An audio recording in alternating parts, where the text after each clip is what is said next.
My office found out about the allegations around Mr. Kenney at the same time that everyone did in the media reports, and we responded immediately by approaching both Mr. Kenney and by contacting the individual in question.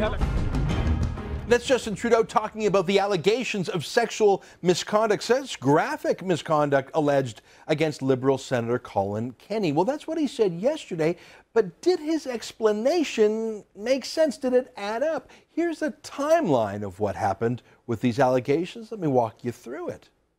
Back in August, a staffer named Pascal Brisson alleged that Kenney made those sexual misconduct activities towards her. She wrote an email to Justin Trudeau's office. Nobody replied. But in October, the CBC broke the story about Brisson's dissatisfaction, but only talked about the fact that she was asked to do personal tasks for Kenney, not super personal tasks. The next day, Justin Trudeau ordered a probe into the comments, reports about her doing personal tasks, not the sexual harassment. The next day, Brisson contacted the Liberal Senate leader, James Cowan, to try to report the sexual harassment allegation.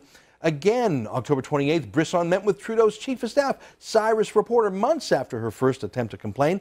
Yet another month passed before Kenney informed Trudeau's office that he was withdrawing from the caucus, and then for some weird reason, Senator Kennedy's resignation was backdated a week. Why would that happen?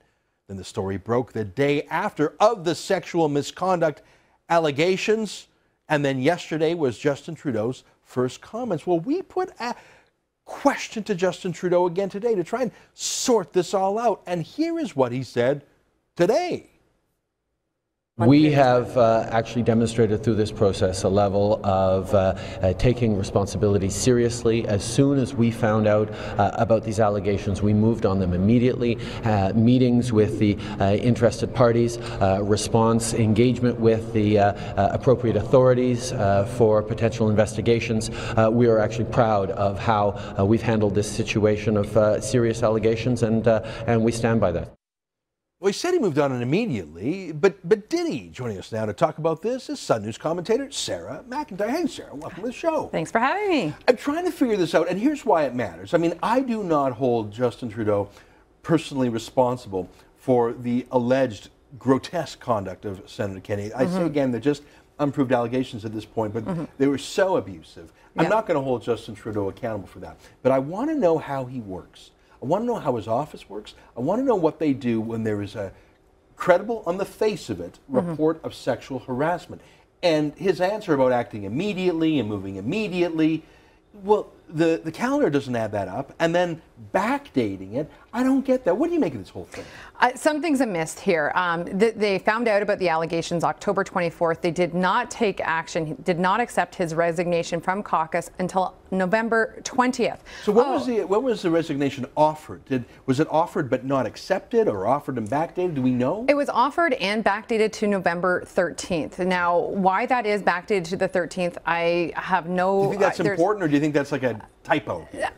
I think that there's something that happened between the 13th and 20th, and I'm not quite sure what that is. It's all speculation now. We've got a lot of questions, not a lot of answers. Justin's obviously proud of the way he handled it, but clearly the resignation from the senator wouldn't have even occurred if they weren't aware that the media report was coming out the very next day. So obviously they got a call saying, oh, the media is going to be running on this story the next day, and they go, oh, okay, well, we got to look like we're taking action. Yeah. I'm going to take his resignation, and we're going to backdate it to the 13th. I mean, the first excuse was, well, we lost the email, it got lost in the shuffle. Now, it is true that these offices have a tremendous number of emails coming through, but the leader of the third party has an office staff that does nothing but look through these things. And I don't know, I find it odd that the only moment that Justin Trudeau decides to take action is, as you say, when this is about to go public. I have a hunch that they wanted this to go away privately, maybe pay some money out or something. I don't know. That's just how it looks to me. They wanted to do a little hush-hush. Oh, absolutely. And remember that,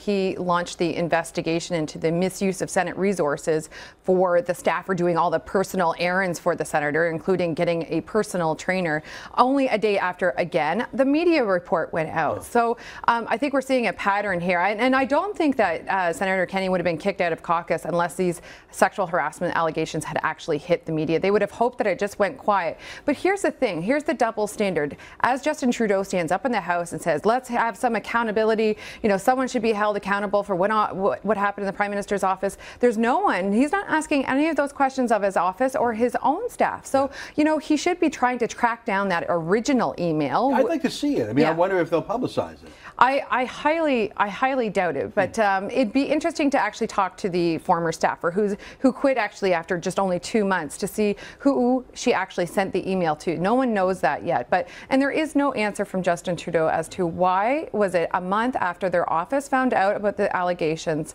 to accepting the resignation from Senator Kennedy. You know, with the whole Nigel Wright, Mike Duffy check thing, we have a minute-by-minute TikTok of the whole thing because the police went in, grabbed all the emails, and then dumped them in the media on purpose. Yes. I somehow get the feeling that in this case of graphic, grotesque sexual misconduct allegations, that the police either don't give a damn, or if they get all these internal emails to find out what really went on, they won't dump it in the public interest. For some reason, if you're Stephen Harper or Rob Ford or a conservative, your confidential police inquiries are published to the press. If you're, let's say, the mayor of London, Ontario, or Justin Trudeau, it's all hush-hush. Yeah. They seem to hold on to it until the flame's gone out of the story, and then maybe you'll get the details after it doesn't actually matter. Yeah, well, I think there's a double standard here. Yeah. Sarah, great to see you on your show. Good to see you. So, thanks for being